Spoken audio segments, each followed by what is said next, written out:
tim dari Belanda bersama dengan Pak Bram, Ibu dan anak-anak sedang berkunjung ke tempat apa ini namanya? House of Bread. Yes, House of Bread.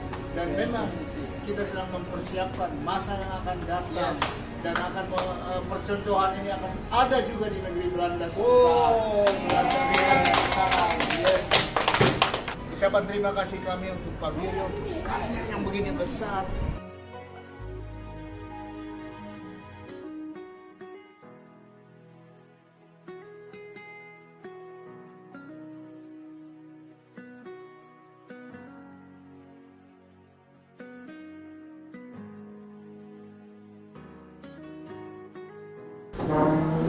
Bersama saya saat ini ada Pastor Dio Jawa, beliau jauh-jauh dari negeri Kincir, Angin. bukan Kuncur ya, Kincir, angin. Dan saat ini sedang berada di House of Bread di Cisauk, daerah Tangerang, Kabupaten Bogor sebetulnya. Oke, Pastor Dio setelah berkunjung ke sini, gimana Pastor Dio, apa yang kesan dan pesan Pastor Dio terhadap apa yang Bapak lihat di sini? Ya, saya melihat sesuatu suatu pergerakan dan inisiatif yang sangat baik dari gereja, dan saya mendapatkan banyak inspirasi ya untuk melakukannya, karena memang mimpi ini saya sudah punya sejak lama, dan saya melihat praktek-praktek ini sangat bisa dimanfaatkan baik di dalam keluarga maupun secara lebih besar lagi untuk bisnis yang lebih besar. Namun karena saya melihat beberapa hal yang sangat penting, khususnya untuk di akhir zaman ini, di mana mulai ada kuota masing-masing negara mempertahankan ini itu, dan kita bisa sebagai gereja mengajarkan bahwa jemaat juga memiliki hal yang sederhana ya, yang seperti ini. Memanfaatkan jadi ketergantungan kepada dunia luar ya mulai terbatasi. Nah, dan itu bisa juga saya rasa digerakkan secara berjemaat begitu ya.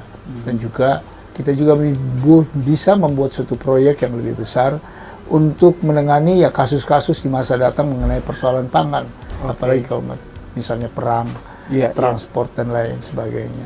Ya, dan saya melihat bahwa kemungkinan itu terjadi, kita bisa lakukan, dan kemungkinan itu karena di negara Eropa Tengah tanah itu sangat murah. Oh ya, ya, sangat murah. Artinya ya saya sudah memperhitungkannya, karena kami di 4 musim, jadi kita bisa manfaatkan di musim panas ya, musim panas, musim dingin kita diamkan. Dan ini sangat yang baik yang saya pikir bagaimana Yusuf mengumpulkan lumbung Pak ya. Oke. Saya dengar ada rencana apa ya di Bali, ada lahan di Bali yang mungkin bisa mau diberdayakan atau gimana tuh? Iya, itu kebetulan juga kami akan berkunjung ke sana. Kebetulan salah satu daripada karyawan kita di Udapes itu dia memiliki tanah, dan ia mempunyai suatu visi secara sederhana dengan bekerja dan mulai membangun kandang babi ya, dia mulai. Terus saya melihatnya, wow, ini suatu visi yang baik. Mungkin kita bisa membantu mereka 1 kali, 2 kali, tapi kalau terus menerus lebih baik membuat usaha di sana dan mereka dipekerjakan. Dan dia memiliki lahan yang sangat luas Pak, hanya di desa. Nah, ya itu salah satu yang saya lihat. Oke. Saat ini di Belanda proyek-proyek untuk komunitas, apakah ada yang Pak Dios kerjakan atau ada hal yang Pak Dios kerjakan di luar kebiasaan gereja yang biasanya hanya kan urusannya ibadah raya gitu, ibadah minggu, doa-doa? Apakah ada hal-hal yang dilakukan Pastor Dios lebih dari sekedar ibadah minggu dan doa? Ya, intinya saya melihat banyak kegiatan yang bisa kita lakukan sebagai gereja. Saya sudah membuka bahwa gereja itu jangan aja hari Minggu, dan tiap hari kami buka. Kami buka dan kami memulai berdoa setiap jam 6 sampai jam 7 pagi sebelum orang bekerja.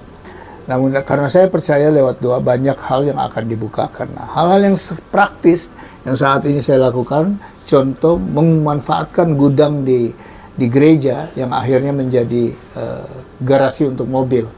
Nah, sederhana cara berpikirnya, karena kalau jemaat harus keluarkan uang ke garasi untuk memperbaiki mobil mereka. Oh, maksudnya bengkel ya, mobil, bengkel mobil.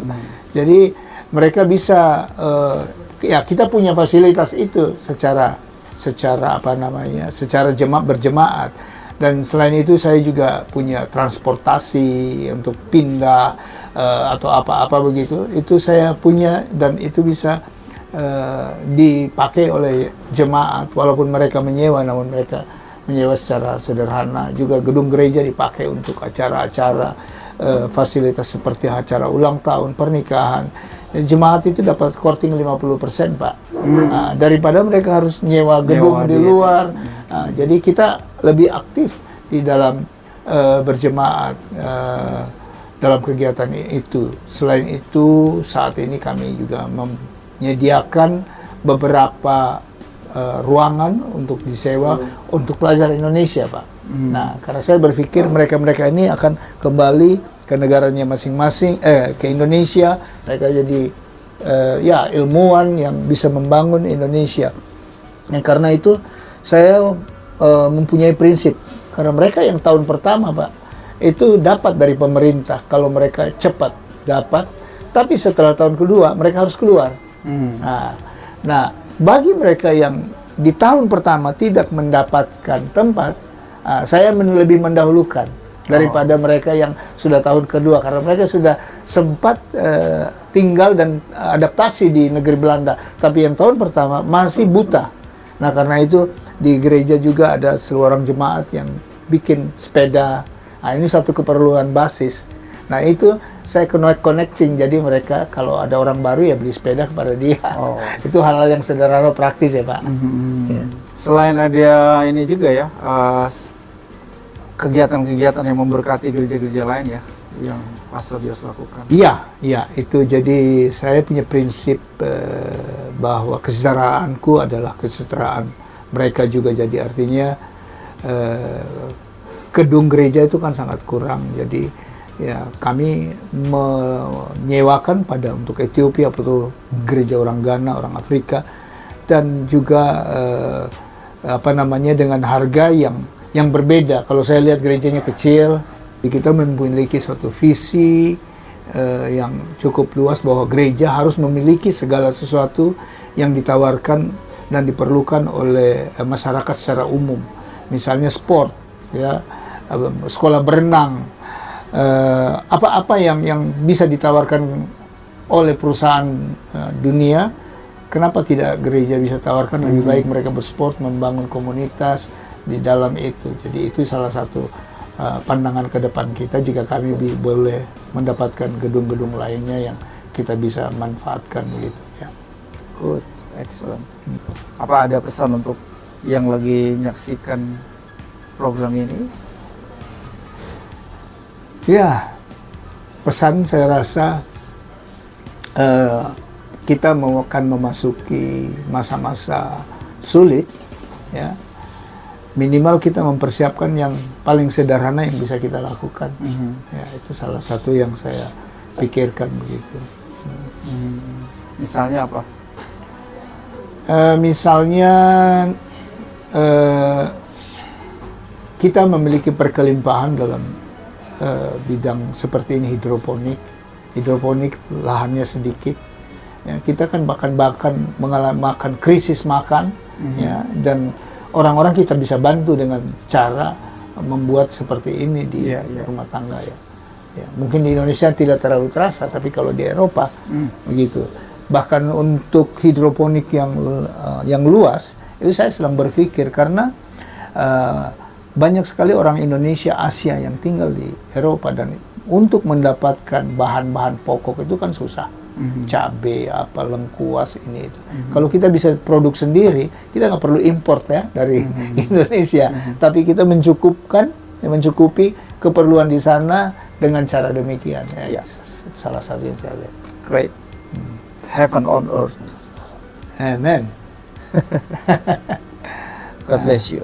Ya, God bless you.